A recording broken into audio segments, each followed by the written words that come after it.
Practical Anarchy, Guide to Self-Determination, Dickie Dredd. Part 60, Anarchism, Colonialism and Liberation.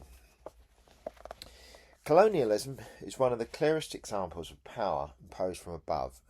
States extended themselves across oceans, drew lines on maps and declared ownership of lands they had barely seen. For centuries, empires justified domination with stories of racial superiority, religious duty, and the supposed benefits of civilization. For anarchists, colonialism represents the state and capital in their rawest, most violent forms, conquest backed by military force, extraction of resources, and the deliberate crushing of self-organising communities. Anarchism's challenge to colonial power has always been twofold. First, it exposes how empire relies on the same logics as the domestic state: control, hierarchy, taxation, policing and surveillance, themes explored earlier. Second, it insists that true liberation must come from below, not by replacing one set of rulers with another, but by dismantling the structures of domination altogether. Indigenous struggles provide some of the strongest examples. Across the Americas, many peoples deliberately resisted centralised authority, preferring village councils, clan networks and seasonal assemblies. European colonisers called these anarchic tribes as an insult, yet for anarchists they are reminders that non-hierarchical structures are not utopias dreamt up in books, but lived practices that survived despite centuries of attack. Contemporary movements such as the Zapatistas in Chiapas or the Mapuche resistance in Chile have drawn consciously on these traditions, combining indigenous identity with horizontal forms of decision making.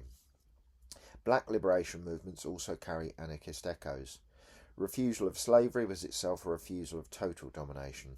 Maroon communities in the Caribbean and the Americas created free zones outside both plantation and state. Later organisations like the Black Panthers in the US practiced community self-defence, free breakfast programmes and health clinics, experiments in mutual aid that challenged both white supremacy and capitalist neglect. While not always calling themselves anarchists, these practices of autonomy and solidarity embody anarchist principles, that echo themes that will be addressed in later sections. Decolonisation after 1945 brought formal independence to dozens of nations, but it rarely dismantled the deeper structures of power. Colonial states were replaced by new elites, often tied to global capital and backed by the same police, prisons and armies. Anarchists argue that this flag independence is insufficient. True liberation cannot come through new states, however anti-colonial their rhetoric. Instead, it emerges through grassroots federations, cooperatives and communities taking back control of land, labour and culture. Religion too played its double role. Missionaries often accompanied soldiers, preaching obedience and labelling indigenous practices as savage. Yet liberation theology in Latin America and movements like Gandhi Swaraj in India turned religious conviction into weapons of resistance, calling for communities to rule themselves and reject imperial domination. For anarchists, the lesson is not to place faith in holy community, but to recognise how spiritual traditions can sometimes fuel defiance against colonial hierarchies, a theme connected to resistance within religions.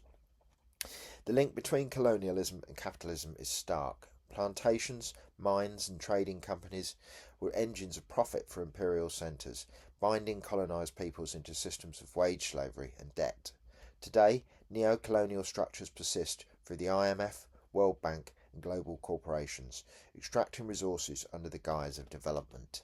Decolonisation in this sense remains unfinished, tying directly into what sections we talked about earlier. Anarchism's contribution to decolonial politics is to keep the horizon open, not simply the right to run one's own state, but the right to live without rulers altogether. From Roger's democratic confederalism to land-back movements across the globe, we see glimpses of what that might mean: federations built from the village level, communities practicing mutual aid, and struggles that unite ecological survival with cultural survival. In this sense, colonialism and its afterlives are not marginal to anarchist theory, but central. They show how domination operates on a planetary scale, how racism and empire intertwine with class and capital, and how resistance must be both local and global. Anarchism, colonialism, and liberation are not separate strands. They are interwoven, reminding us that the fight against rulers is also the fight against empire, and the freedom of one people is bound up with the freedom for all.